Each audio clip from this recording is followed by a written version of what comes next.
So ready to go for game two. Commodores shuffled their starting rotation for the weekend a bit with the schedule the way it was, but this guy has remained the same. Bryce Cunningham, the game two starter, and a foul ball at the plate to start the night. Jackson Beeman, .311 average at the top of the order, 4 home runs and 15 knocked in for the sophomore. A hit last night and a terrific catch down the right field line. Missouri made some plays in the field to keep Vanderbilt from really opening up the game. And for a guy like Cunningham, he's going to really attack the zone with the fastball. It's a mid to high 90s fastball, and then he's got a good breaking ball, a good changeup as well. Really mixes all those pitches well. 0-2 pitch. Swing and a miss. A good start for Cunningham as he fans Beeman to begin the game. And with the elevated four-seamer, gets a little extra rise on this up at the top of the zone. Really just used the fastball there. You got to think if you're Mizzou, kind of struggling offensively, you really you can't let some of those early strikes go by. Got to attack those early fastballs, especially knowing the good slider and changeup coming from Cunningham.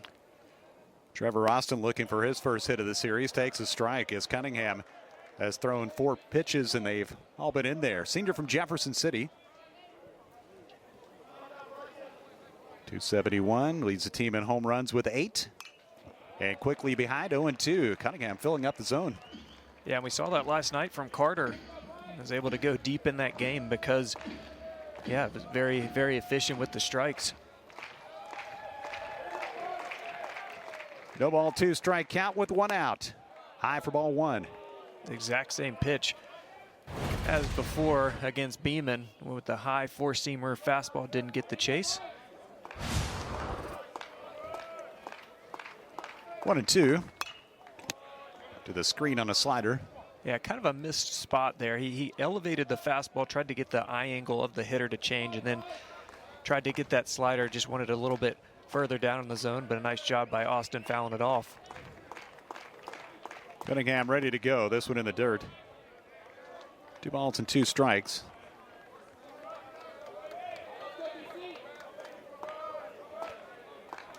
Cunningham, like a lot of players in this Vanderbilt team, after a tough weekend last weekend, turning things around. 2-2, high for ball 3. Back-to-back wins for Vanderbilt to begin this homestand. Last night against Missouri, Tuesday against Valparaiso. Compressed schedule this week with 4 games in 5 days. The payoff with 1 out. He's out. Waiting to see what the call is going to be from our plate umpire, Joe Harris. Austin clearly went around trying to tell if the pitch hit him or not, but it's strike 3 and 2 outs in the first. Yeah, you see the arm side run on that thing, and anytime you swing and get hit by the ball, that just tells you how much movement is on that pitch. Got on that forearm, but yeah, 2 Ks already. Caden Peer, a swing and a miss. Freshman center fielder who went 0 for 3 last night with a walk. And made maybe the catch of the year in this ballpark in center field. Swing and a miss. Took a little off, 0-2.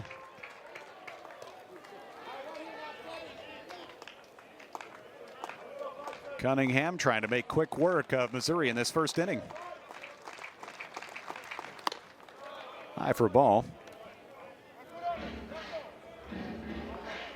Here is out of Chesterfield, Missouri.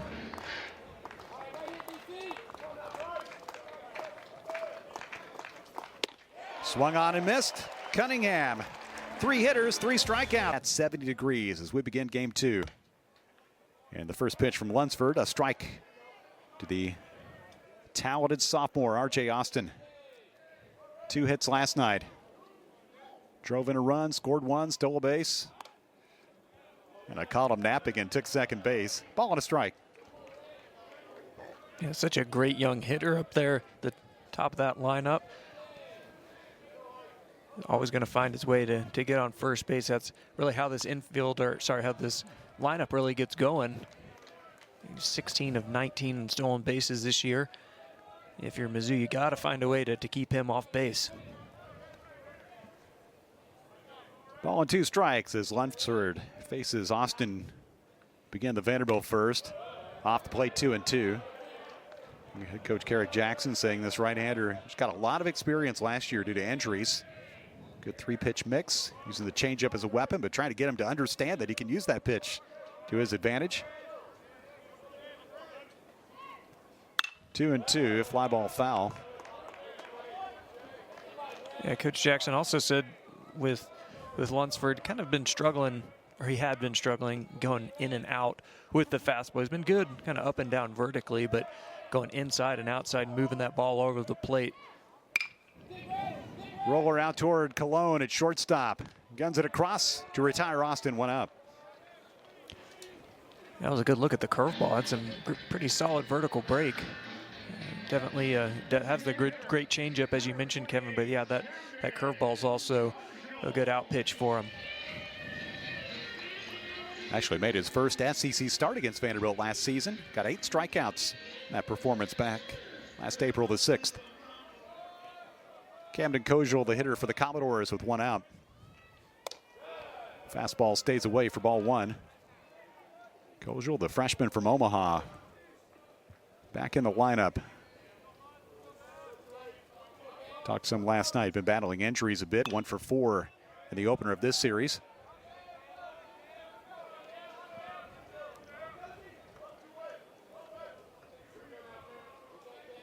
One ball, 1 strike as we settle in here at Hawkins Field.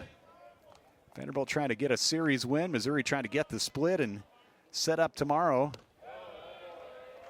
to try to score what would be only their 2nd ever series win against Vanderbilt. Commodores have won every series against Missouri since they entered the SEC in this ballpark. Kojal checks his swing. 3 balls and a strike. Yeah, that was a good look at the changeup. A nice job by Kojal. Hanging off of it now, 3-1. See if he gets a good pitch to hit. Hitters count. Takes advantage. Lines it toward the gap in left center field. Bounces up against the wall. Kojal digs for second. A first inning double for the Commodore freshman. And that wasn't a terrible 3-1 pitch by Lunsford. Down and away, but take a look at how Kojal just goes down, gets it, lets it travel, gets some good backspin. That thing rode, yeah, 1 hop the fence. Nice piece of hitting there from the young freshman, and turns on the burners. He just does not look like a freshman hitter. Very, very mature. Veteran approach to the plate for number 28. Here's Alan Espinal with 1 out and a man in scoring position. 1 for 4, drove in a run last night. The Commodores senior catcher. A good fastball for a strike to start this visit. Comes in at 340. He's homered 4 times, driven in 22, half dozen doubles as well. An OPS just short of 4 digits. 1 strike pitch. That's been all able to hold up.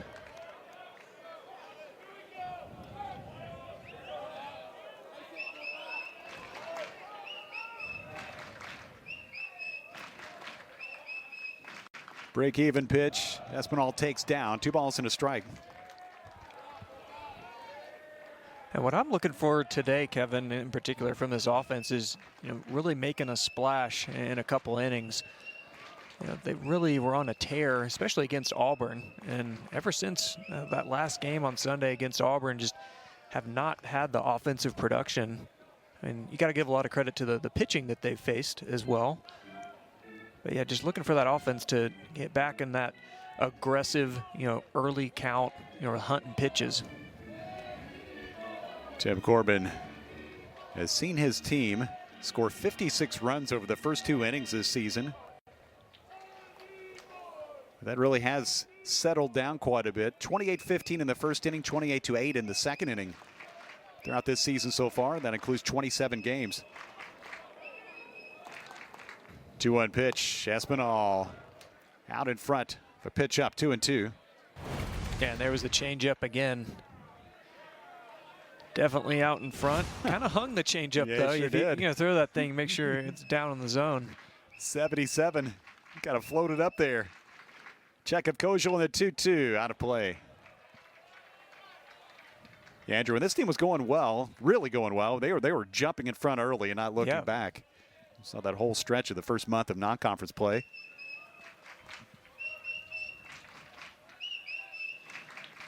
Another 2-2 pitch. It is good for them, though, just to learn how to play in different situations. They were just on such a tear. They get up early and then be able to play with that momentum throughout the entire game. But obviously, it's not going to be the way it is the rest of the season. So, kind of trying to play, close games. Sometimes play from behind. It's good for especially that end of the year action. Lunsford has been a good strikeout pitcher, and he gets a big out here as he throws a fastball past Espinal for the second out. Yeah, Lunsford, you mentioned, Kevin, the fastball, it's low 90s, but you mix in that 77-mile-an-hour changeup. Really hard to determine, the difference between those pitches. So that 93 kind of looks like, up there, upper 90s, just with the mix there. Well, a couple hits this week for freshman Matt Ossenfort, and they've both been for extra bases. Homered on Tuesday, a double last night. Scored a run, 1 for 3. 1 ball count.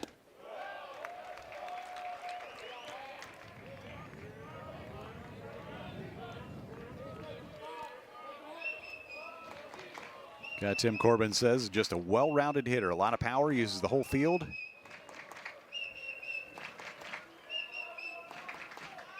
Hitters count here, 2-0 with Kojal still at second after a 1-out double. Slow pitches find the plate. That one is 75 to make it 2-1. Yeah, that's a 2-0 changeup. Making sure Ossenfort isn't sitting on that 2-0 fastball. Took a healthy hack at a fastball in 92. 2 balls and 2 strikes.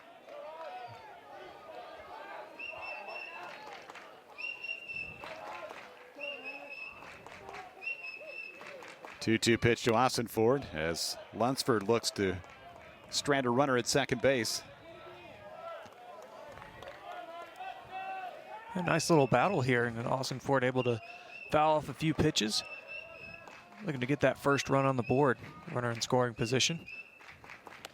Nice pitch. Had him out in front. Couple strikeouts for Lunsford in the first.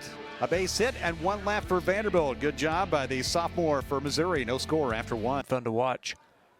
Jadier Hernandez to start off the Missouri second. Pulls 1 foul. Bryce Cunningham struck out the first 3 hitters in this Mizzou batting order. Junior from Trenton, New Jersey.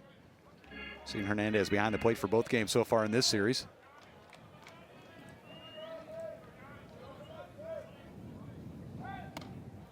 Takes a big high, 1-1. Last night's opener, 1 for 3, had a double. That was the first hit against Grayson Carter. The Thursday night matchup. Could get the slider, 1-2. He's had hits in 11 of his last 12 games.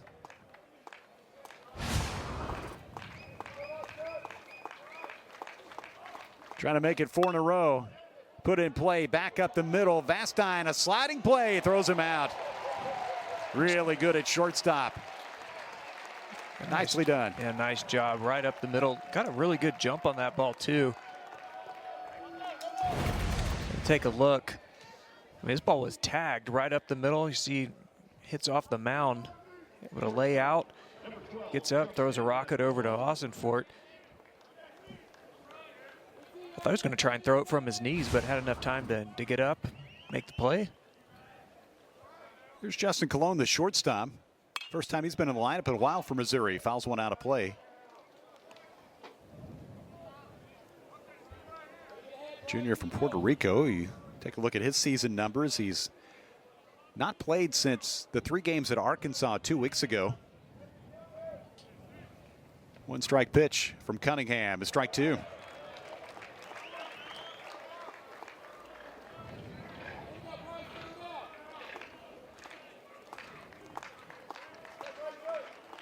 Getting ahead of the hitters. High for ball 1. Yeah, tried to go again with that 4-seamer up in the zone. Really been mixing up his pitches so far in his first 2 innings. Stays down, 2-2.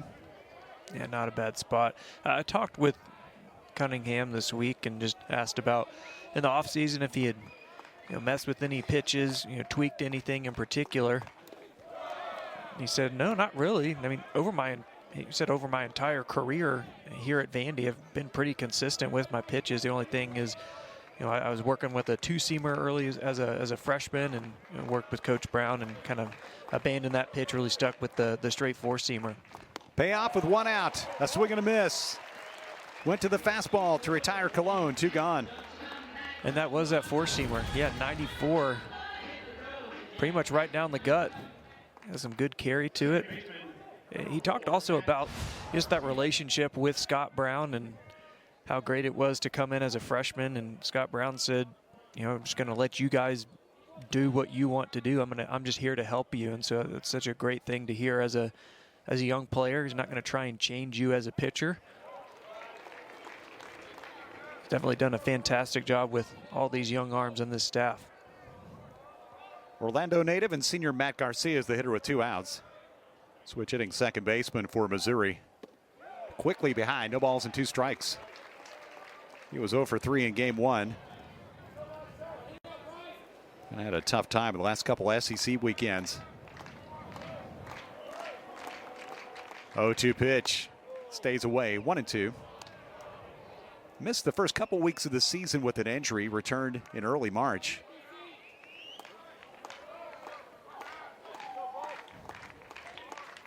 1-2 pitch from Cunningham. Swing and a miss by Garcia against Logan Lunsford. Worked around a 1-out double in the first inning and faces Jaden Davis to begin the second.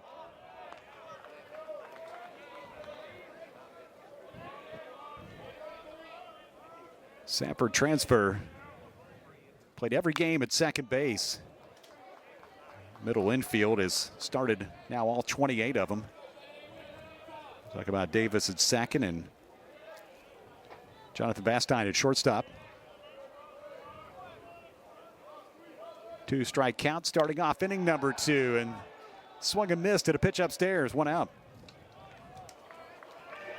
There's a nice sequence there from Lunsford. He got the kind of the reach on the slider and then goes back upstairs with the fastball and gets him to swing through it. Been very impressed with Lunsford, just kind of mix of his pitches so far. I knew the changeup was good, but yeah, that curveball's looking really good tonight as well. That was a good look at the changeup there. Throws the start off this at bat to Troy Leneve, senior from Pittsburgh. Comes in at .310. 13 extra base hits and 25 RBIs. A couple hits in the opener last night. Fights that one off, 0-2. Lunsford, just like Bryce Cunningham in Vanderbilt's half innings, getting ahead of the hitters.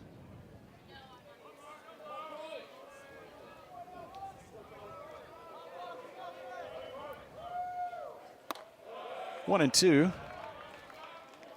Yeah, you talk about that fastball looking a little hotter when he throws all the mid-70s off-speed stuff. Yeah, that 93 looks, 96, 97, just reaction time. Rolled over towards second. Garcia charges and makes the short throw. 2 gone.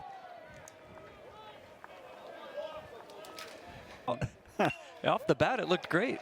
Back up the middle, hits the bag, and Polk reaches safely here. He had designs on maybe another double, but puts on the brakes at first base. Continues to get on base. Take another look at this one. That ball goes in the zone. Polk, he's swinging. I mean, he doesn't wait around. Just right back up the middle, bounces off the base. He took a pretty hard turn at first base, but a nice job by Beeman, the right fielder, coming in and backing up. 24th hit and 69 times up for Polk. Came in with a .338 average entering tonight's play. So a 2-out base runner for Vanderbilt, Davis Diaz, the Commodore third baseman. Yeah, we've seen so many games in this park, and you know kind of the trajectory of the ball when it's headed toward that monster, whether it's going to be a home run or not. I thought sure that one's going to be over by Memorial Gym. Yeah, I thought that was a no-doubter. I think also Polk, he swings so hard that a lot of times, even if he might get it off the end of the bat or not exactly flush, it just looks like a hard ball off the bat. Diaz in search of his first hit in this series, 0 for 2. Hit by a pitch and scored a run last night. Skies this one mile high toward the Commodore bullpen, and that will drop foul.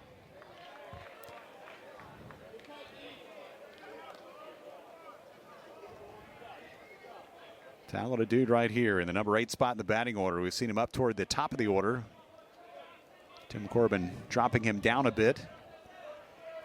You kind of saw the average drop a little bit, but yeah, Tim Corbin putting him down there, getting some more fastballs to hit. Other way and just foul.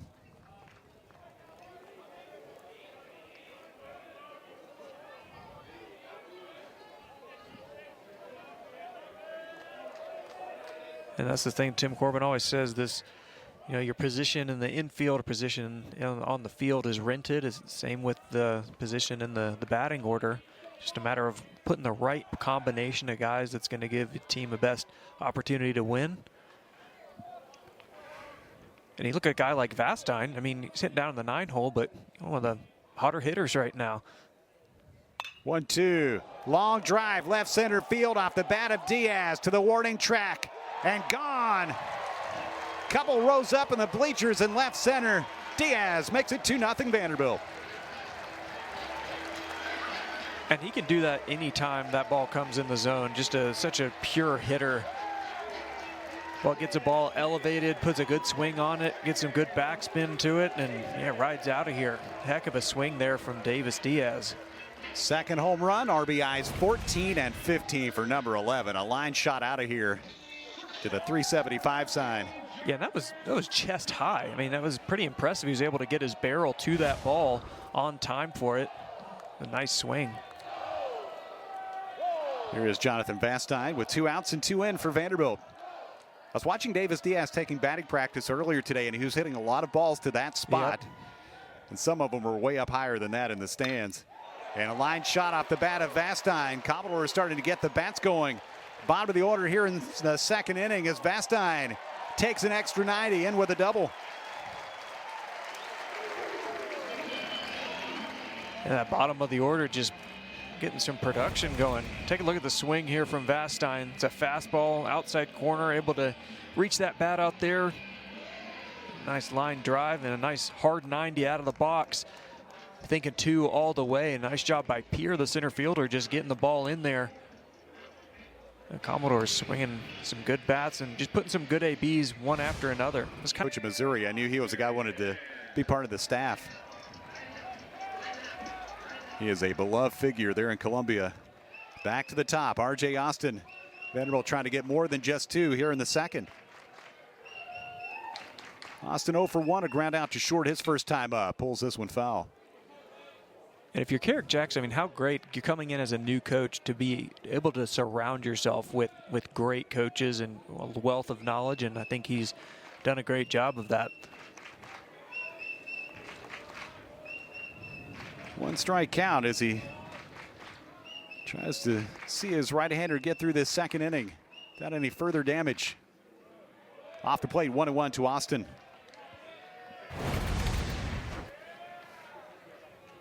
Ooh, pretty good. Maybe a little bit low, but a tough spot to miss there. Break-even pitch in the dirt. Vastine took an extra step or 2 and went back to the bag.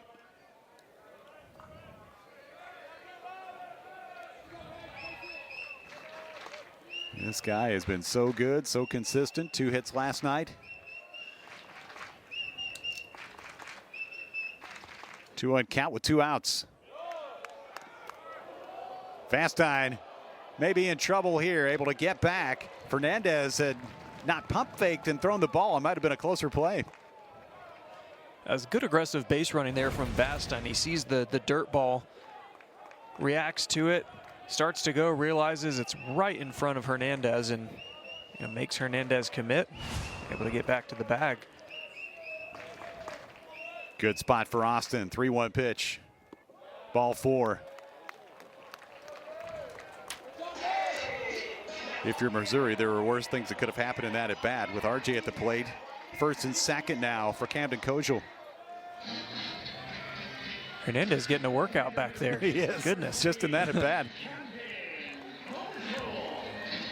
Double for Kojal his first time up. His second hit of the series. Going 1 for 4 in game 1.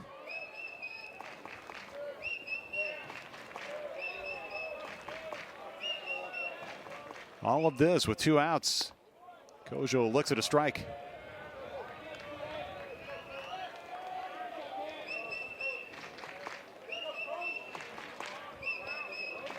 Play him pretty much straight up in the outfield. Infield too, for that matter.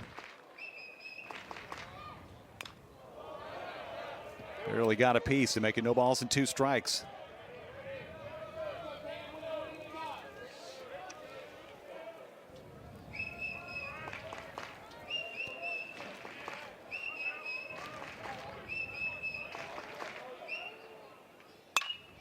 Fly ball out towards center field. Peer makes the play, and Vanderbilt is so far 6 up, 6 down with 5 strikeouts.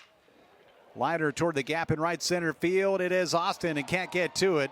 Able to play it on a hop and hold Curtis to a single. First base runner for the Tigers starting off the 3rd. Yeah, it looked like it got in on the hands a little bit. I thought Austin was going to get there. He was making up some ground, but able to just keep him there at first base. I didn't think he was going to glove that. Got over there fast and made the play. Curtis has his 2nd hit of the series. Went 1 for 3 in game 1. Danny Corona, the Mizzou first baseman, as Cunningham works out of the stretch for the first time.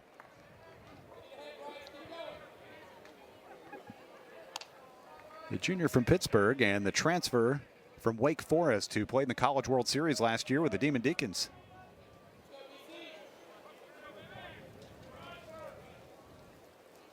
Another team that wears black and gold. 1 strike pitch. Shows bunt.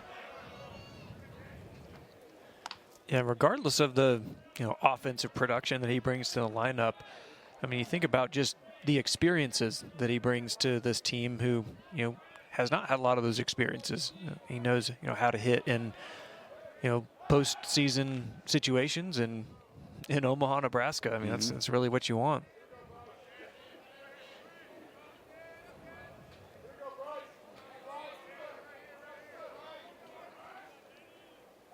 Another throw to first will chase Curtis back. He has stolen 7 bases and 8 tries this season.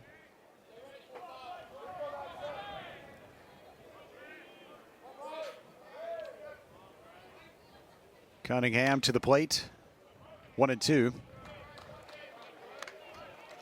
A good look at the changeup there from Cunningham. It's interesting. We see the right-handed pitchers for Mizzou and Vandy both have really good changeups to these left-handed batters.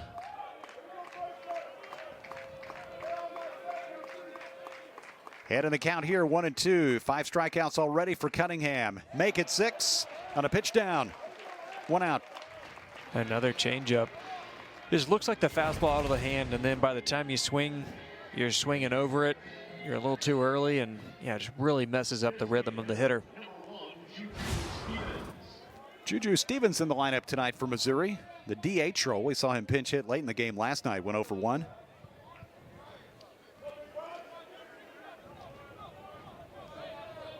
This is appearance number 4 of the season for Stevens and his 2nd start. Runner on the move. Espinal throws to second. Not in time. Stolen base for Curtis. Gives him 8 of 9 on the season. Got a good jump. Yeah, he got a really good jump. And also just the flat-out speed. It didn't look like he had a huge lead. But I think even a perfect throw from Espinal still would have gotten it. Yeah, has to be one of the fastest guys in the SEC. Now at second base. Missouri looks to put something on the board. Cunningham delivers a strike to make it 0-2.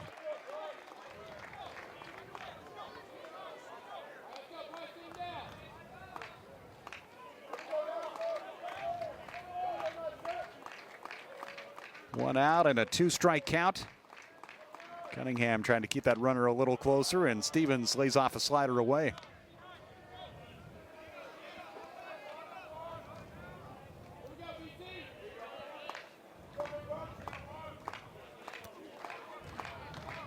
There's trouble of any kind for Bryce Cunningham tonight.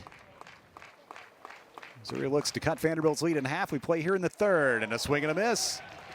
Chase that time. Stevens is out number 2. Yeah, so Cunningham's got the changeup to the left-handers, and then he's got the slider here to the right-handers. And you take a look at the Vanderbilt starting pitchers. That first trip through the lineup, pretty impressive. And Carter faced the minimum through the first 9 last night. The leadoff man walked, but then was out on an interference call. That's this guy at the plate, Jackson Beeman. 0 for 1, struck out his first time up. Having a good season, over 300 with a batting average. Trying to come up with a 2-out hit, get Missouri on the board. Yeah, that's such an interesting look at the stats, just because I mean, you can see everything you want on a scouting report. You can see everything that you want on video, but until you get in that box and see what those pitches look out of the hand and really, coming in there trying to, time up the fastball, time up those other pitches, it's a whole different animal. So that first time through the lineup, it's tough to square up some balls. And we have a violation called on the batter, Beeman, so now it's 1-2.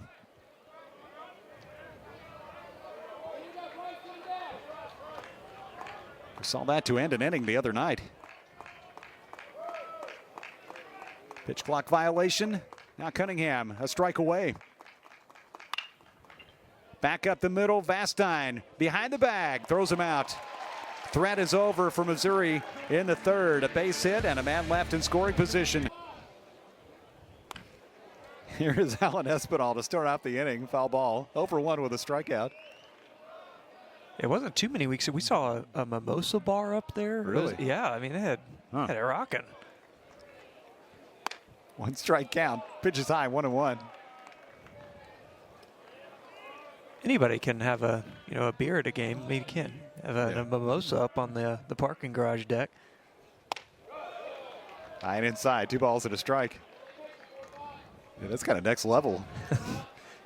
That's several levels in the case of the garage. Good place to watch a game, though, especially up on those top levels of the parking deck. Hard hit ball. Colon gets to it. Throw not in time. Rolls past the first baseman, Corona, but not far enough. An infield hit to start the third. Espinal hit it hard, and Colon made a nice play. Couldn't get him. Yeah, it was a heck of a play and a heck of a stop.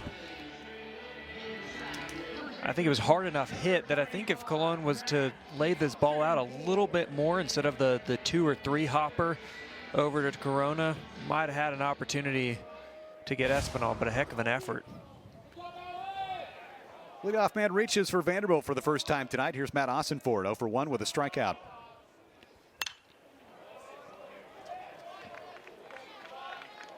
Powerful lefty first baseman.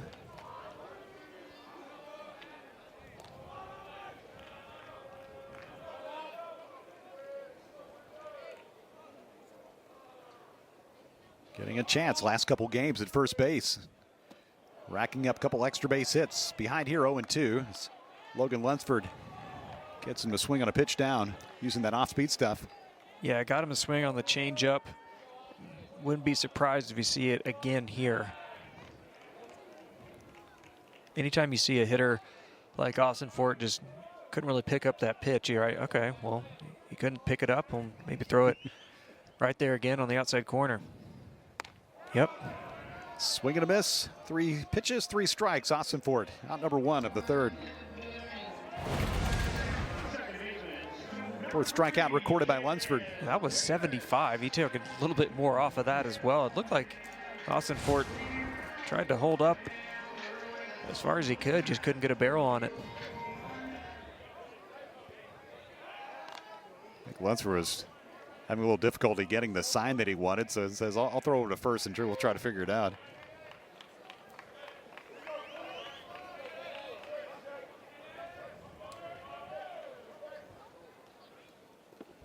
In the dirt to start this visit for Jaden Davis, the Vanderbilt second baseman.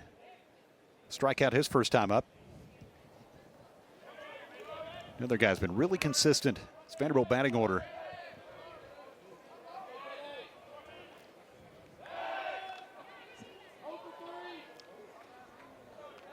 Remember earlier in the season you saying that Davis and Camden Kojal were almost mirror images of each other at the plate, and it really is true.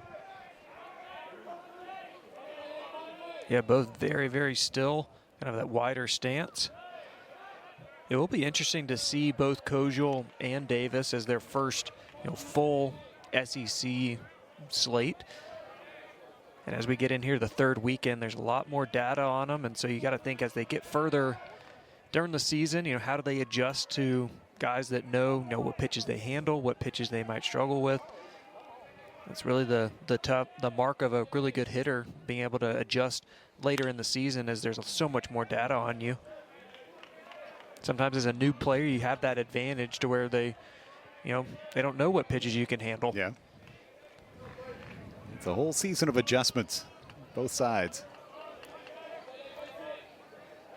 And that's why it's been so impressive with a guy like R.J. Austin, who had a full season last season. There's a lot of data on him, but to come back for his sophomore season, have the year that he's having, the consistency that he's doing that at the top of the order, it's very impressive.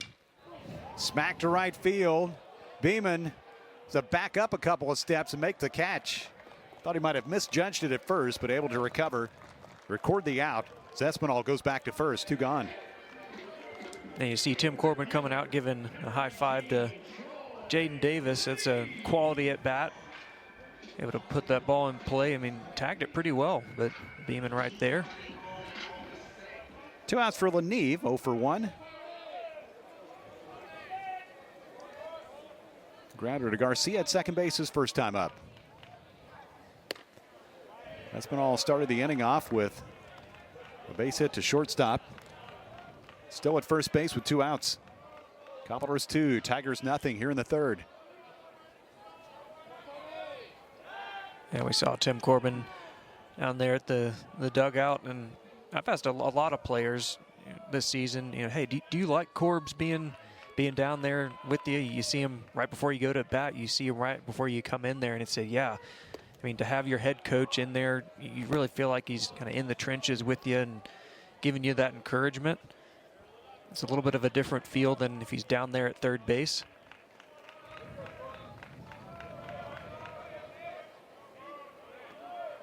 Two-ball count to Troy Leneve, fifth-year player from Pittsburgh. Reaches out, pops it up, left side of the infield. It's the third baseman, Austin, all the way to make the catch. Vanderbilt is finished in the third. Bulldogs got some dudes that can swing the bats. Yeah, just a bit. Goodness. Look at the numbers on Charlie Condon. I had to look at him 2 or 3 times to try to figure out what I was seeing. And every weekend I kind of look to see if he's going to chill out a little bit, and he doesn't. Yeah, he exactly. just keeps going. Right, he's like batting over 500 with an OPS of like 1.8. Trevor Austin to begin the Missouri fourth against Bryce Cunningham. He's allowed 1 base runner through the first 3, a mile high on the left side. Tough time of day. It's Vastine tracking all the way and makes the catch. 1 gone.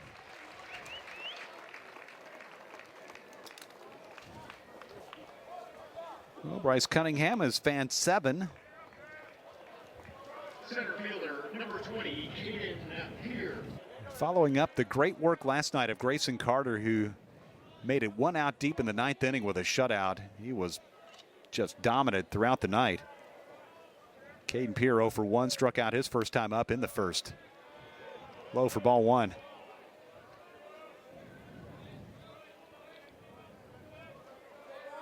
We were noting that the Missouri players are wearing sort of an old school Pirates look with the gold tops and black pants tonight. Yeah, but the black pants and the black socks. Uh-huh. I've seen them wear the gold jerseys with gray pants before when they've played here, but not this combination before. There's a strike, 2-1.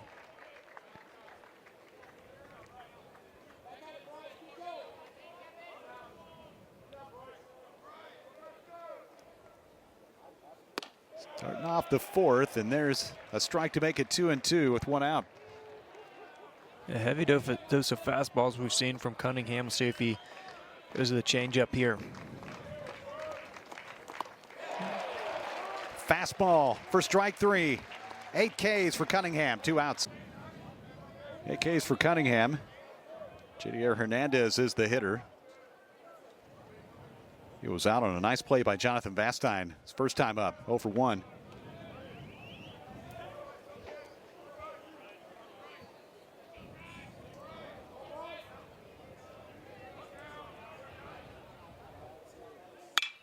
Fly ball right field, chases Polk back a step or two. Makes the play, a quick and easy fourth inning turned in by Bryce Cunningham. It's Diaz. Matthew Polk got it started with 2 outs. A single, scored on the home run. Guy who does not get cheated at the plate. Swinging first pitch and a foul ball. Yeah, he's not up there to walk or take pitches. He's up there to swing. And so you see those numbers. Very aggressive hitter and great identity for this Commodore lineup. Extended his hit streak to 8 games. Now 14 out of 15 for Polk. 2 for 4 in the series so far. A single and a double. Took a pitch away and sent it to the right side. 1-2.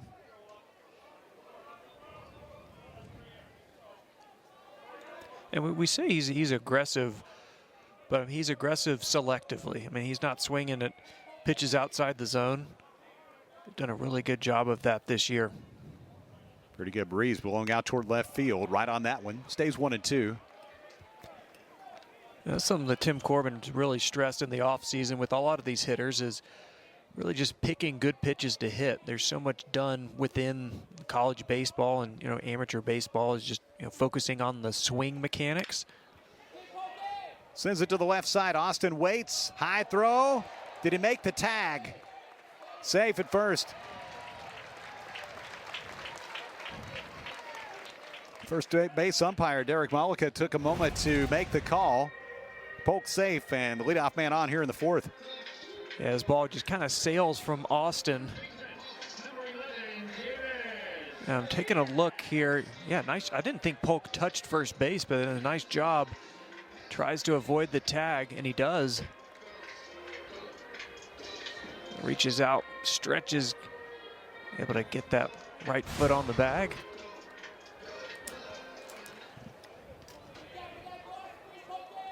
Error to start the inning.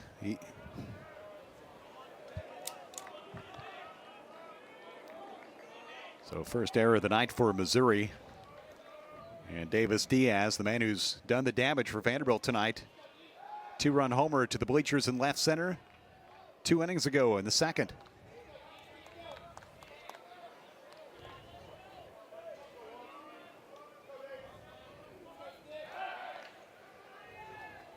A little closer on that pick over to first. Thought at first they were going to score that last play a base hit. They put up hit originally and then took it down and gave Austin an error on the throw. In the dirt. Where that pitch was, it was up in the zone, kind of right at the letters on the jersey, and it was about 93. He was able to get his barrel to it. A lot of guys are a little bit too late to it, but he was able to square it up, and that ball just rode out of here. Only 2 home runs on the year for Diaz, but as you were talking about, Kevin, that there is a lot of power in that bat. I was watching him during BP, and he was hitting some bombs. I mean, you hit it to that landing where the hospitality tents are. That's a long way out there above the bleachers in left field. Well, they continue to try to keep Polk close in a couple close plays.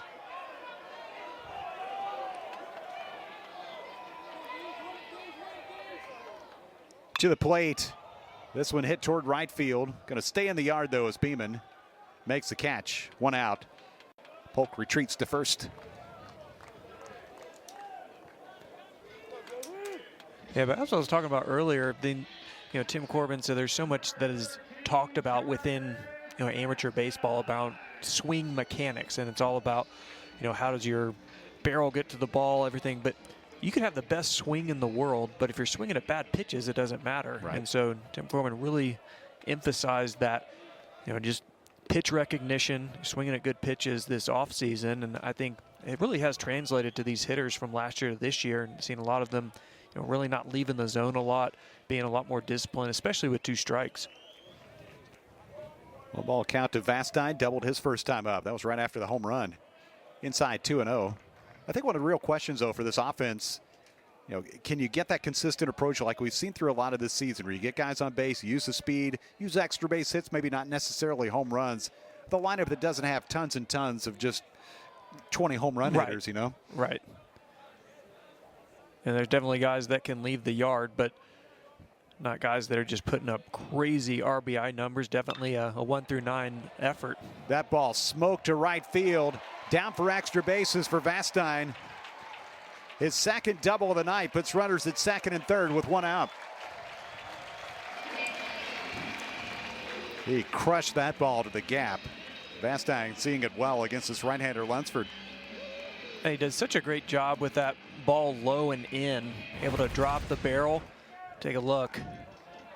Actually, it wasn't low and in, it was a little up and out. That gets the barrel to it. Has such quick hands.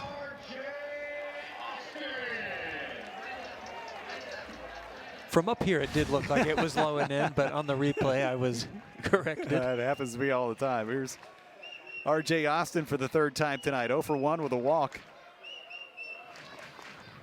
Logan Lunsford, some difficulty here in the fourth. We've talked about how he's been able to work around base runners. Stranding 4 through the first 3 frames, with only Diaz and the 2-run homer going on the scoreboard for Vanderbilt. 1 out and 2 in scoring position, and Austin takes a strike. And this is the guy you want up, Kevin. I mean, this is your RBI leader on the year at 28. Also your leadoff guy. Just a lot of production from this young man. For his first hit of tonight's game, bounces one back up the middle. Flagged down by the second baseman. Everybody safe. Run scores as Polk comes home. RBI infield hit for R.J. Austin, make it 3-0. That doesn't get out of the infield. Buzz does the job. A nice job by Garcia, just flagging it down and keeping the ball in the infield. But take a look at the swing from Austin. A high chopper. The ball out behind second base. You have no chance to get Austin with great speed. And saw Vastine move on over to third at the corners for Camden Kojal. Hey, you put the ball in play, good things are going to happen. And that's what you just talk about. Just putting good ABs and moving guys from base to base. 7 hits now for Vanderbilt. 2 in this inning. Kojal had a double in the first and a fly out in the second. A big swing and comes up empty.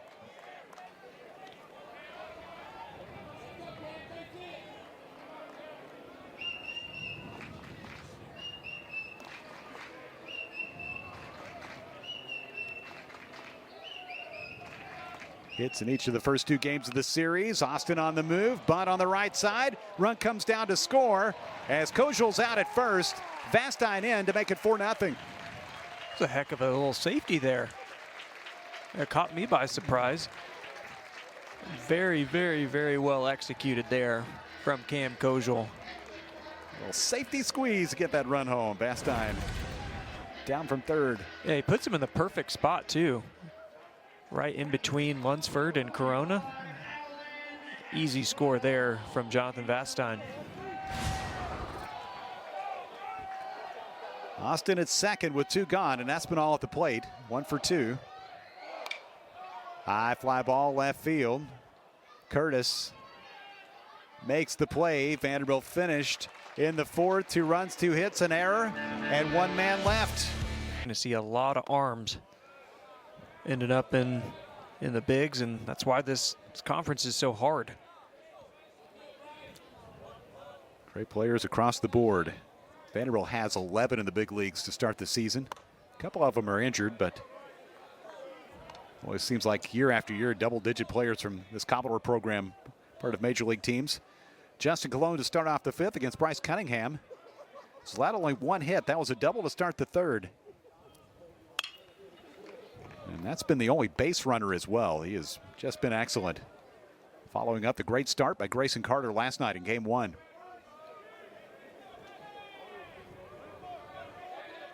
Sonny Gray with St. Louis these days.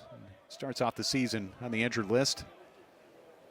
Cardinal fans will see plenty of him. Popped up behind the plate. Espinal has a play and got it.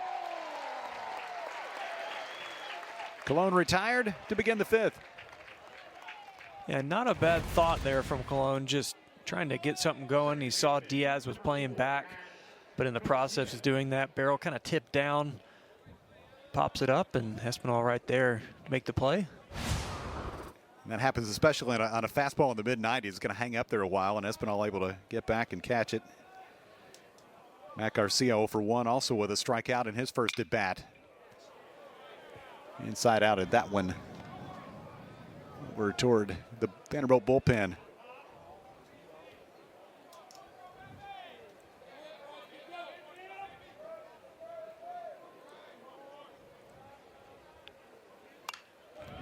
Quickly 0-2. Cunningham has fanned 8 through the first 4 innings. So 20 strikeouts for Vanderbilt pitching over the first 2 games. Basically a game and a half.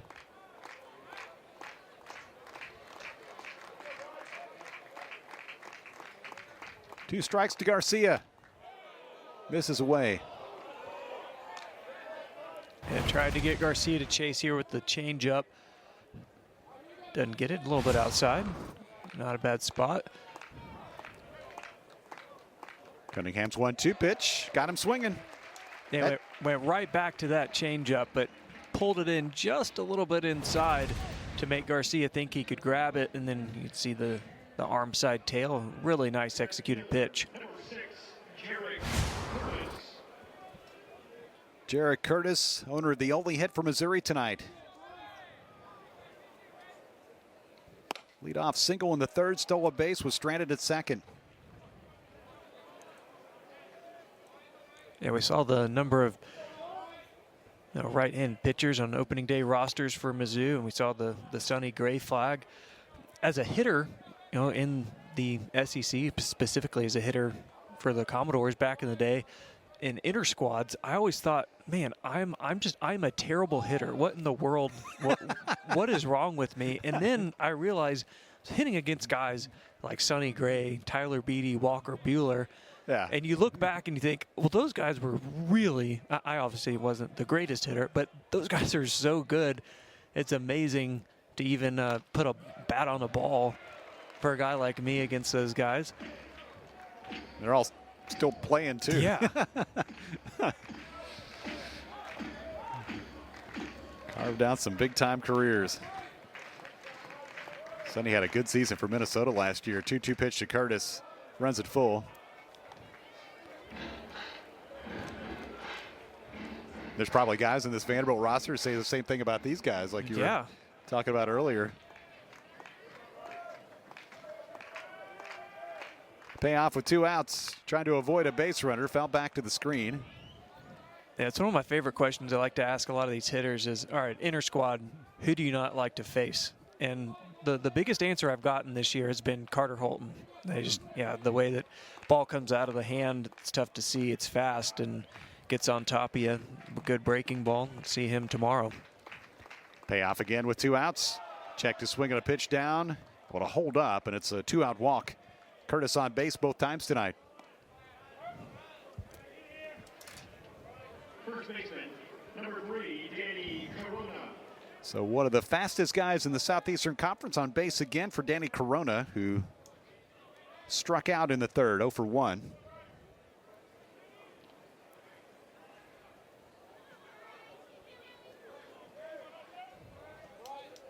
Cunningham, long pause and goes to first. You think about guys like Sonny Gray and Carter Holton. They're not big, imposing figures on the mound, but they have just terrific stuff and know how to pitch.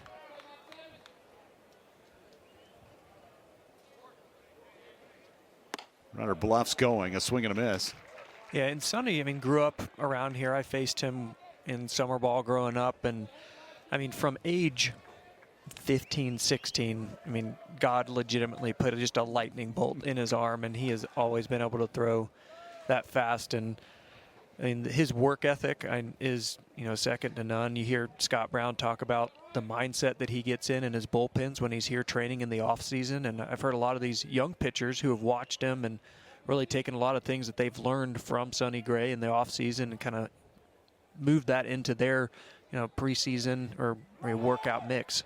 Runner goes, throw by Espinal on a bounce and out. Fast out. The Mizzou contingent. Some of the folks in this Vandy Boys program. Just short of a dozen to start off the 2024 season.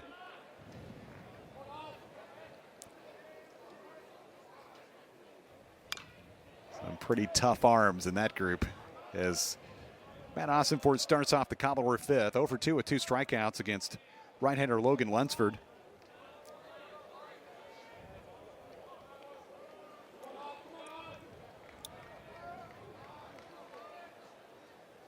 Break-even pitch and a swing and a miss. Dansby Swanson had an okay season his first year with the Cubs. Yeah, just no good. We had him up here a few weeks ago, right before he went off to spring training, and talking about his time up in Chicago. It was a nice looking change up there to Ossenfort. Tough night for Matt so far tonight. Could pull the trigger on that one. One out here in the 5th. Yeah, but Dansby just said, you know, it's great to be up in Chicago and really was welcomed by the community, and just what a great place to play, and I think he'll do some good things up there. Big bouncer off the bat of Davis over to third, where Austin makes a play and throws him out. 2 quick outs recorded by Lunsford in the 5th. It is so interesting to see all those guys in those opening day rosters, and I think so many of those guys do train here in the offseason. And Tim Corbin has purposely, created a professional locker room so guys can come back and train and be around each other. He kind of likens it to keeping the room open for the kid that leaves off to college. But it's so great for these young players, too, to be able to go and hit next to, a guy like Tony Kemp or Mike Yastrzemski and pick their brain about, how they get ready, what are they looking for, mechanics, just really talk the game from guys that are doing it well at the next level. Scott Brown has done that a lot with a lot of the pitchers as well. Of course, Troy Leneve has a guy playing center field for his hometown team that was a great player here, talking about Brian Reynolds. High to make it 1-2.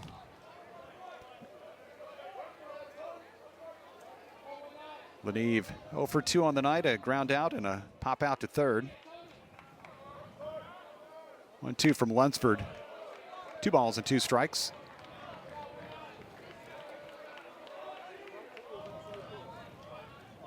Brian Reynolds has got to be one of the more talented dudes that's ever played in this program. But a switch hitter, a great outfielder, just do it all. In the dirt, 3-2.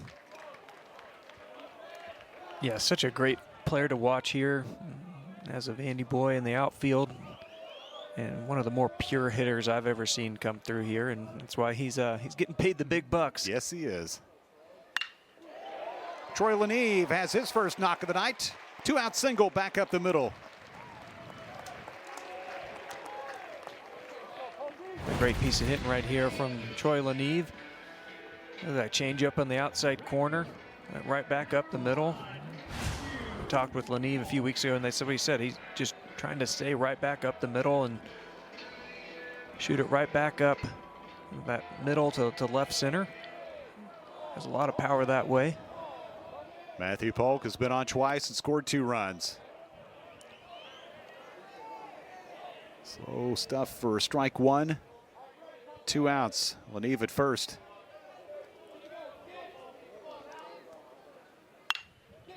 Down to third, Austin bobbles. Not in time, or was it? Out at second is the call. That was a close play.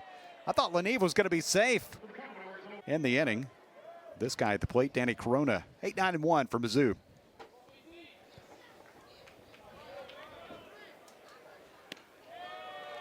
Cunningham staked to a 4-0 lead. A 2-run homer by Davis Diaz, and Vanderbilt scratched out 2 more runs in the 4th. Strikeout for Corona back in the 3rd. 1-1. And Kevin, kind of how a lot of the offense is contagious. Good pitching is contagious too. I mean, Grayson Carter put up a fantastic night. You see the numbers there. So Cunningham comes up, says, "All right, try and outdo you," and he's on pace. If you've said it before, though, these guys are competitive, with one another, not just with the other team, but go out there and put up some more goose eggs on the scoreboard. 2-2. Talked to Tim Corbin about Bryce Cunningham on our coaches show back on Monday night. Said he thought he threw the ball well at South Carolina, just gave up a big inning. But when he lands the breaking ball, it's really tough, and we've seen him do that tonight. Went back to the heater, upstairs for strike 3. I've seen a lot of Ks on that four-seamer up in the zone. It's just a tough pitch to lay off of as a hitter. It looks good out of the hand, and then by the time you swing it on it, you just can't get the barrel to it. See 10 Ks on the night for Cunningham. Closing in on his career best a few weeks ago against Illinois State when he fanned 11. Number 9 hitter in the order is Juju Stevens getting the start tonight. 0 for 1 with a strikeout. And Coach Corbin saying that where he's really progressed, talking about Cunningham, is with the slider. It just has more bite and more sweep to it. So they previously just hadn't been throwing it enough for strikes. And wasn't getting the hitters to offer at it when it was off the plate.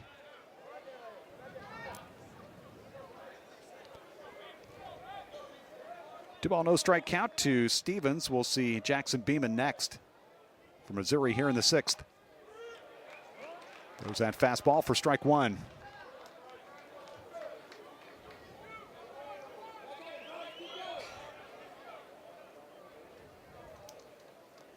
Pitch count still short of 80.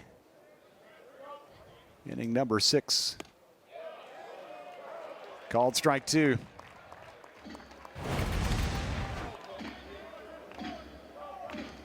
Yeah, right on the bottom of the zone. If he continues to live there, it's a good spot to be. See what it comes with here on 2-2. The fastball, fly ball center field. Austin in, runs it down, 2 gone.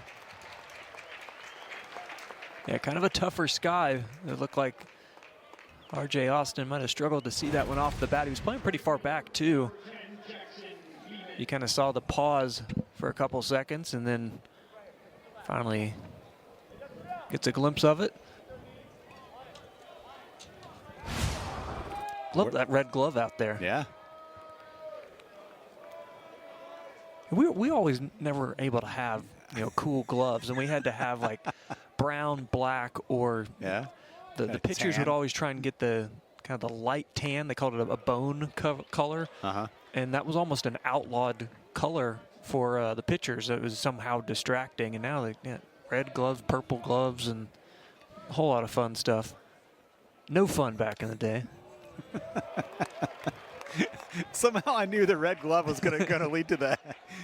Was it Enrique had the blue glove last year? Yeah. We've seen some teal, all sorts of different things. This one popped up right side of the infield. The black and bone-colored first baseman's mitt of Matt Austin. Full off-speed stuff. Commodore's getting a look at the left-hander. Davis Diaz, the leadoff man. Colon. Throw is wide. Runner is safe. Davis on base for the second time tonight. You saw Colon kind of circle to get to that ball, made the throw, but it was up the line, and Corona couldn't apply the tag as Diaz went by. Yeah, it's the second play he's made that he's done a really good job getting to it. Just kind of sails arm side. Wasn't able to get the hips turned just as much. Get a lot on the throw, but when he got to it, I thought, oh man, it's going to be an amazing play. Just the throw kind of sailed on him. Jonathan Vastine doubled both times up tonight. 2 for 2, scored a run. Scored on a squeeze play.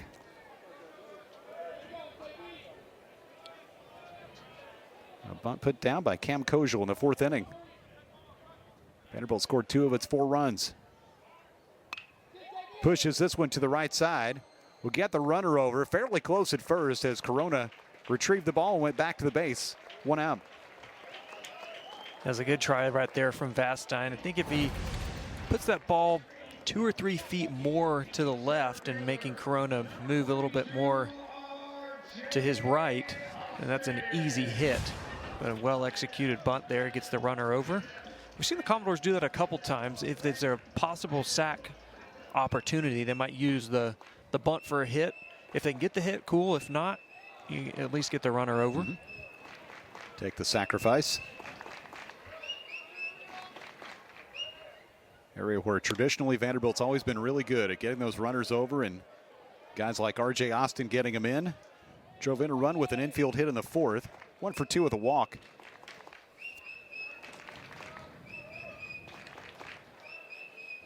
One out, a man in scoring position. Vanderbilt up by 4. A 2-strike count as Whistler jumps in front.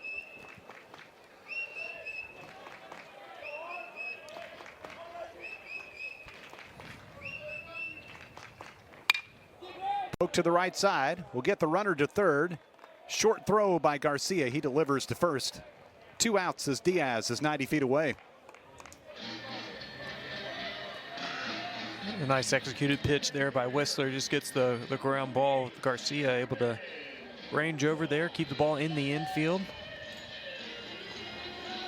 Well, Whistler coming in, just switching up the rhythm, coming from the left side now. Just a little bit of a different look for these Commodore hitters.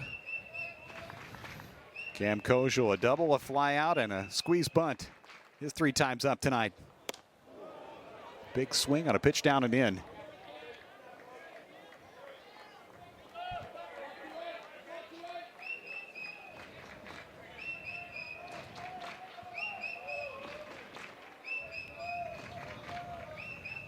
Lefty Whistler, the lefty Kojal. Pop loose from Hernandez. Checks out Diaz down at third base.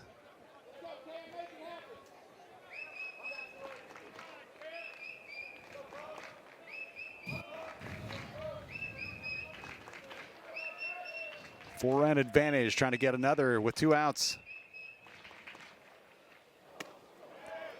Strike 2. Vanderbilt with 2 outs tonight, 4 for 9. Only 1 for 6 with runners in scoring position.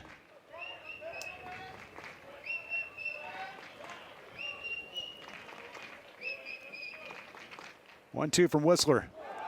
He fans Kojal to strand a man at third base. Base hit by Diaz, 1 left. We've played double figure Ks for Cunningham as he misses outside, ball 1. Yeah, start getting here late innings. If you're Mizzou, you got to find a way to just get some guys on. Try and find a way to get Cunningham out of his rhythm, get him into the stretch. Won't do it here as Austin flies out to Austin. 1 out.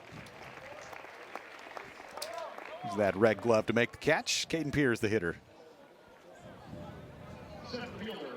What color would you have, Kevin? I'd be traditional, man. Traditional, yeah. I don't think I'm cool enough to pull off a multicolored glove. Yeah, got to go with just normal tan or brown. More of a traditionalist.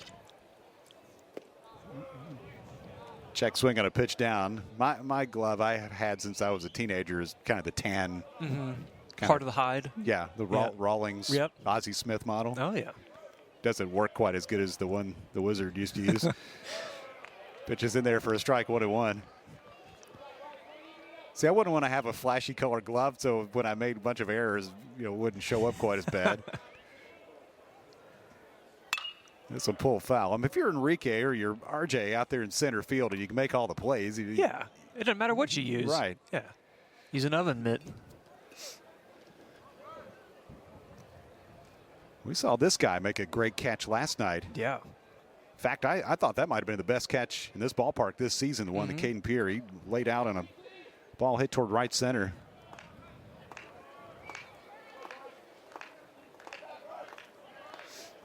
And you want to talk about balls leaving the yard during batting practice. Pierre was hitting some tanks with a wood bat, too, out to right field. A lot of pop in that bat for young freshman hitting in that 3-hole. Yeah, I think it's interesting. At times you see guys get out there with wood bats and take some swings. Sounds cool. That one sounded like strike 3. 2 outs in the 7th as Cunningham continues to deal on this Friday night. Nice changeup right there in the outside corner. And Pierre, yeah, he knew it. So Cunningham matches his high with 11 strikeouts. And you see the frustration there from Pierre. Yeah, tied his career high with Cunningham with the 11 strikeouts. J.D.R. Hernandez. Ground out in the 2nd on a good play by Vastine, then a fly out in the 4th.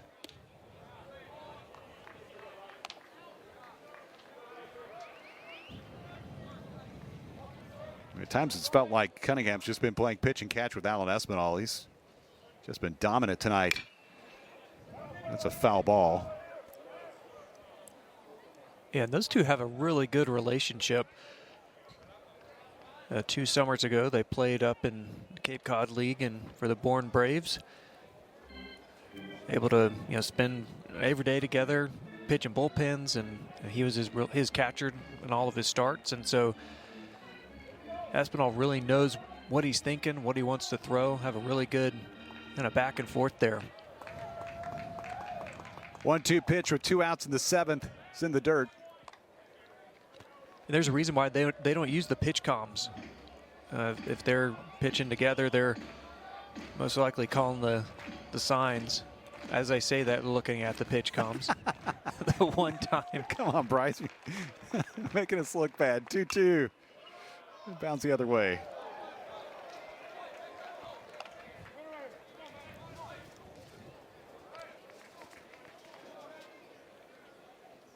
But they do at times go away from the pitch comm and just use traditional signs, and Allen calls the game. Fly ball down the right field line. Don't think it's going to stay in play toward the Missouri fan section and bullpen. Yeah, it's kind of a pregame decision between Scott Brown and Espinal and Cunningham. Hey, y'all are going to call the game, but you get in situations late in the game, you get a hitter up, you get a count like this, there might be a specific pitch called just because of the amount of data that Scott Brown does have at his fingertips. Austin shading a little toward right center. Close pitch, but misses away. 3-2. It's a nice layoff there by Hernandez. Nice changeup on the outside corner. The payoff with 2 outs. Ball 4. Really good AB there from Hernandez. Did a good job to work the count. Third base runner for Missouri tonight, and the first one since the 5th inning. A 2-out walk to the Mizzou catcher to bring up Justin Colon. Yeah, if you're Cunningham, you can't be too sad about that. Just barely missed it inside. He has been around the plate a lot tonight. Now I just got to go back in, go to work against Cologne. Closing in on 100 pitches, but not a lot of stress throughout this game. The slider for strike 1.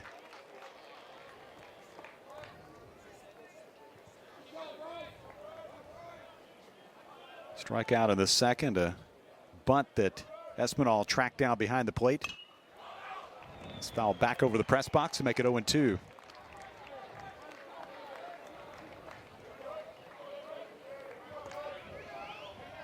Yeah, you mentioned the stress. I mean, it has not been a ton of difficult situations. Yeah, that 100 pitches has been pretty free and easy.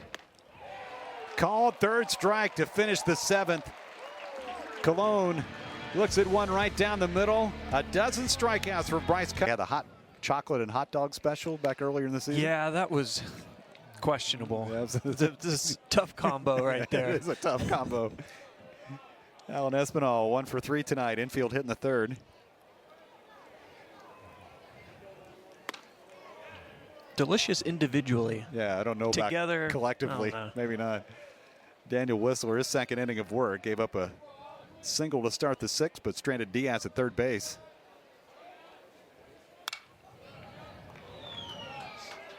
Well, maybe the weather will stay warm enough. We won't need a whole lot more hot chocolate this season. My son Reed loves the hot chocolate. During the wintertime, I mean, every night, pretty much, he's making his hot chocolate. He's locked in. He knows what he wants. Yep. Big Reed. Pitch outside, 1-2.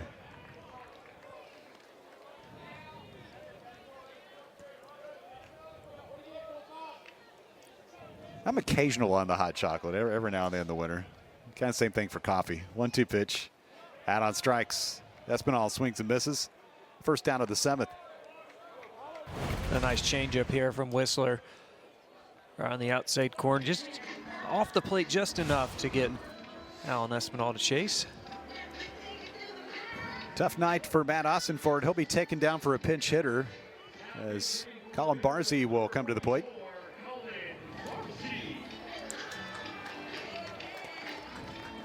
We saw him get a start 2 weeks ago in the series against Auburn, the freshman out of Naperville, Illinois. Get an AB here in the 7th against Daniel Whistler, the left-hander. Goodness. He's on go. That was a rip.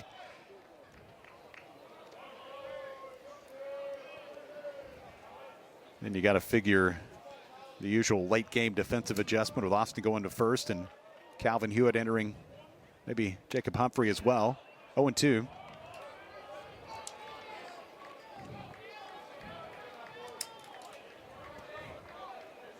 Yeah, we've seen the no batting gloves, but this is the one batting glove. It's old school. Yeah, you used to see that a lot, like Yep. the 70s and 80s when batting gloves are just first starting to get a lot of use.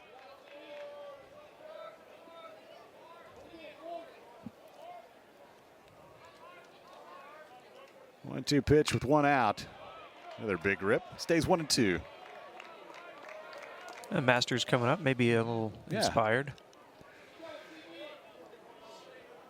Yeah, way back when they used to wear actual golf gloves. Right. You can even see like little ball marker and guys at the plate. Foul to the backstop. And it's not during spring training, so it actually wasn't golf gloves. No, but I'm saying like during the season, like way back then.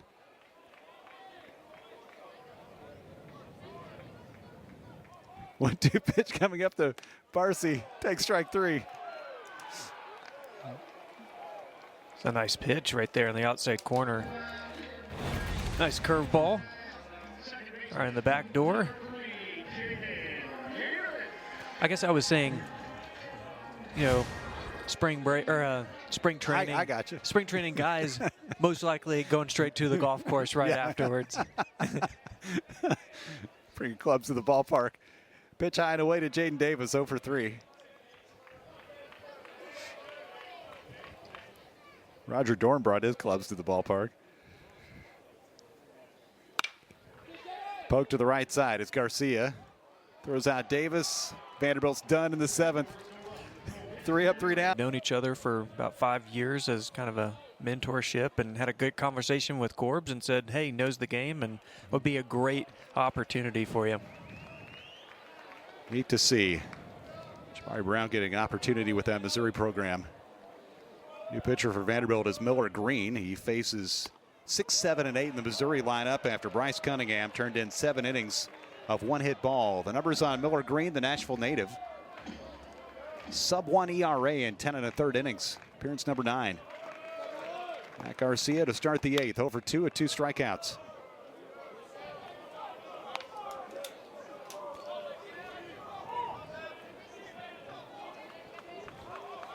We're excited about the future for this left-hander. Got his first win back on Tuesday, the midweek game against Valparaiso. On the ground, it's Davis. 1 out. You saw that big sweeper there. He complements that good fastball from the left side with that backdoor sweeping slider, especially to the right-handers. It really just comes at you. I mean, that's why they're putting him in here in this spot, trying to shut the door here in the 8th inning.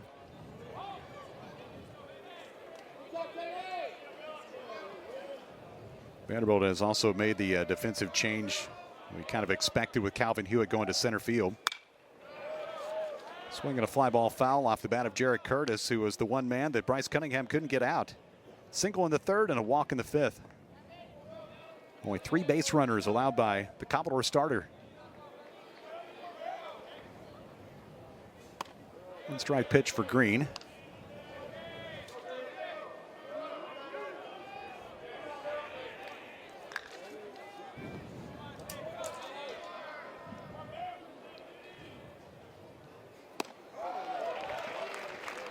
Swing and a miss to make it 1-2. You see the numbers on Cunningham tonight, just short of 100 pitches. How good was that guy? Yeah, I mean, 7 innings, 12 Ks. Really had all of his pitches moving. See Curtis lean away from a pitch inside to make it 2-2. Now up to Green and maybe others to get the game to the finish line and get a series win.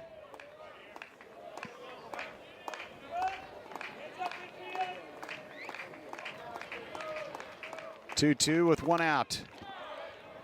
Curtis stays alive. And you got to think if Miller Green can continue today and then through the next couple innings, you see Calvin Hewitt out there in center. R.J. Austin moved back into the infield at first. Another 2-2 pitch. Sounded like a foul tip. Espinal hangs on. 2 outs. Nice arm side fastball in that outside corner.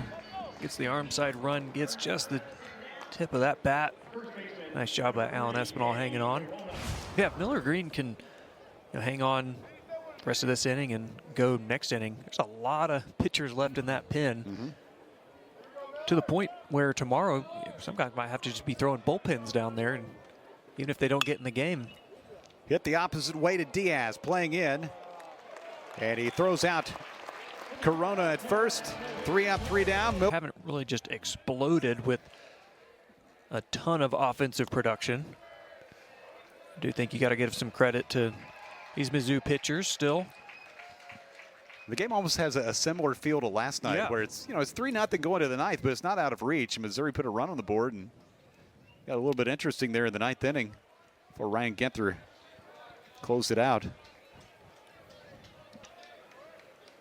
Leneve's night, 1 for 3.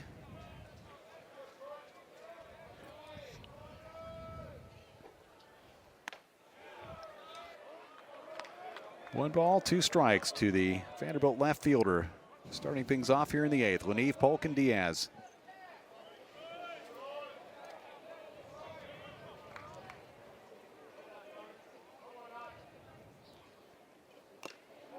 Foul tip for strike 3. Good start for Quinn here in the 8th as he fans Leneve. That's the 9th strikeout recorded by Missouri pitching tonight. 1 out for Matthew Polk. It had a little extra juice on it. That was 94 up in the letters. Again, that upper fastball, it looks so good as a hitter standing up there, and then by the time you swing, it kind of reacts to, I don't know, 96-ish. Definitely has a little bit more juice to it. Matthew Polk, another good night on base with a single, scored a run in the 2nd, reached on an error and scored in the 4th. Fielder's choice in the 5th. Big bouncer toward 3rd. The long throw across just in time. As Austin throws to Corona, 2 outs. Well, Polk might have a shot there for a minute. Yeah, just a high chopper to Austin. One of the longer throws across the diamond. Polk really getting down the line. This man has had the biggest hit of this game, a 2-run homer by Davis Diaz all the way back in the 2nd inning. Line drive to the bleachers and left.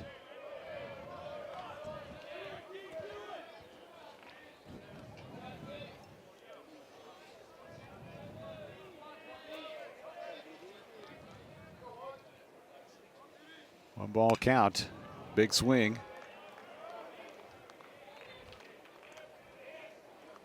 Look ahead to the Missouri 9th inning. 9-1-2 due up for the Tigers, who've never won a series in this ballpark. The 34th meeting between these teams as they play here tonight. A good fastball for strike 2. Yeah, 94 down in the zone.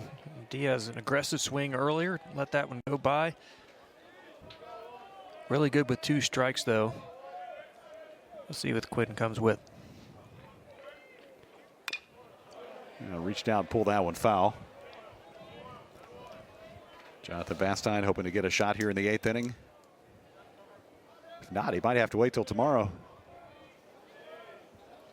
Vanderbilt hopes so anyway.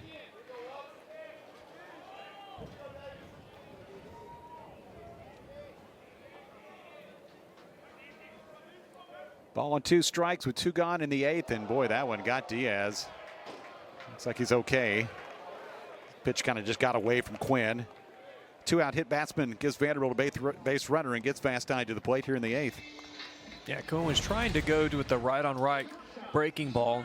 Flew out of his hands, and if you're going to get hit by a pitch, kind of a sailed breaking ball in the back is a good one to get hit on.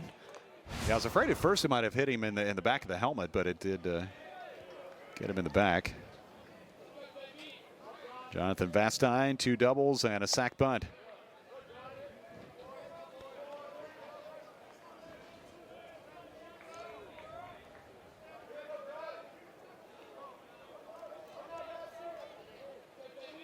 So Diaz on for the 3rd time tonight, and Vastine sends it back up the middle. Sliding play by the second baseman, and out at second. That was tremendous. Garcia to Colon. Garcia from. So here we go in the 9th. First pitch. Stevens fouls it back for strike 1. Strikeout in the 3rd, fly out in the 6th, 0 for 2.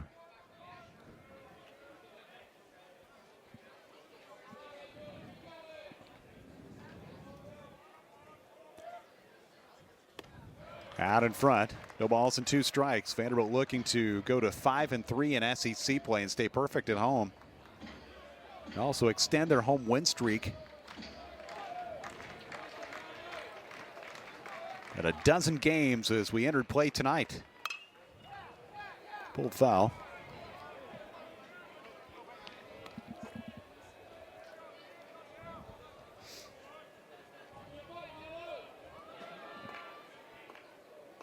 You got to give a lot of credit to Commodore pitching staff. I mean, only 1 hit up there on the scoreboard.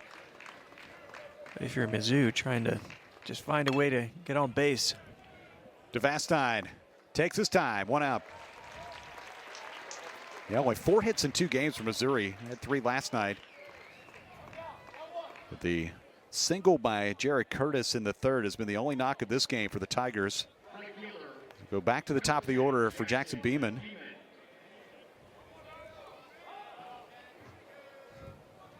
I should mention Polk now on left and Jacob Humphrey in right field for Vanderbilt. Late inning defensive changes that Tim Corbin often employs. Good speed in the outfield.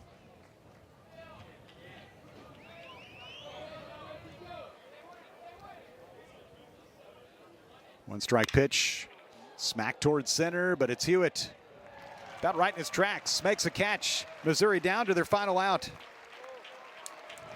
Beeman hit it hard, nothing to show for it. Trevor Austin, the last hope for Mizzou. That was a fantastic job by Green, especially last inning coming into here in the top of the 9th. Filling up the zone. You're up by 4. You're not letting anything to chance, really just continuing to come after these hitters. First pitch to Austin. Outside for ball 1. Strike out, pop out to short, fly out to center in his 3 visits.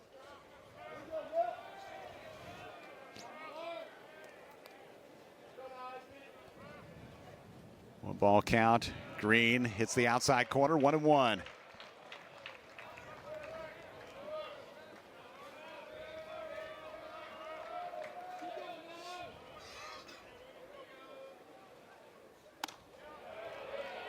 Well, close, but I guess it was inside. 2 balls and a strike. That looked like across the plate. Yeah, you got to think it's coming from that far from the left side. Uh-huh. Even if it comes inside, it's got to cross the plate at some point, but 2-1 nonetheless.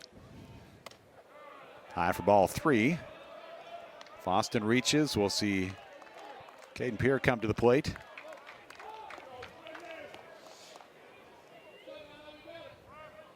Trying to work a walk and keep the game alive for Missouri.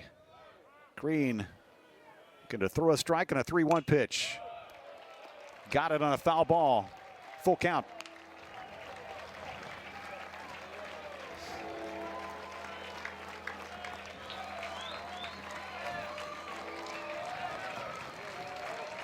Commodore fans hoping for one last strike.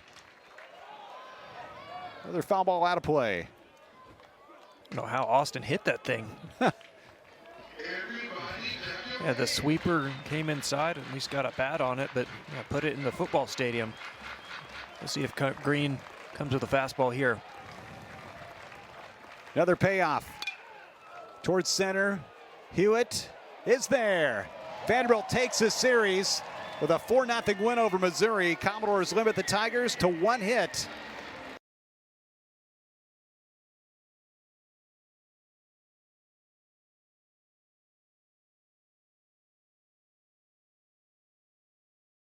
When it goes of arches, we'll find our sound. Listen up, let me tell you about making choices in life's symphony. We all have voices. Decisions we make, they shape our fate, but the right ones can lead to a brighter state. From the crossroads of doubt to the highways of hope, we navigate the maze, learning to cope with the weight of responsibility upon our shoulders, choosing wisely as the world grows cold. When decisions, they pave the way to a future bright, where we'll seize the day. In the echoes of our choices, we'll find our sound in the melody of life, where we're bound. Sometimes it's tough to know what's right.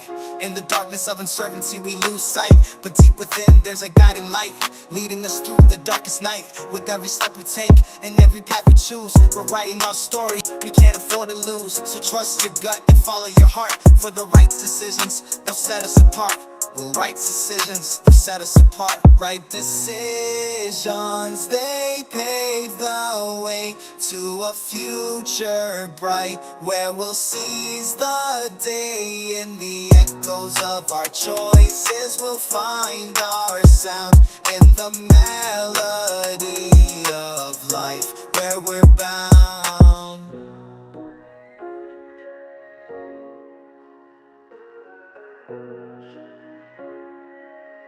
Oh yeah. So as we journey on through life's ups and downs, let's remember the power of the choices we found. For in the decision making, we hold the key to unlock the doors to who we're meant to be. Yeah, in the rhythm of life, let's dance with grace. With every right decision, we'll find our place in the symphony of existence, where we belong. Guided by our choices, we'll sing our song.